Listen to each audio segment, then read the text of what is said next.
செயல்பற்ற சிவமூர்த்தி. நான் கூற வந்தது திருக்குறளும் அவன் பொருளும்.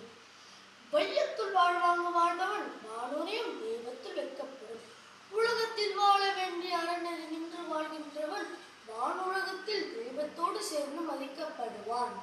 தோன்றிய புகழோடு தோன்றுவதில் அத்தோன்றலின் தோன்றாமை என்று ஒரு துறையை சார்ந்திருக்க எண்ணம் கொண்டவர் துறையில் புகழும்படியாக இருந்து விளங்க வேண்டும்.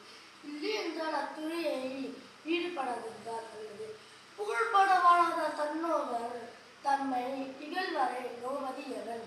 தமக்கு புகழ் உண்டாகுமாறு வாழ முடியாதவர்கள் தம்மை தாமே நொந்து கொள்ளாமல் தம்மை இலக்கு வரை நொந்து கொள்வதால் பயனில்லை.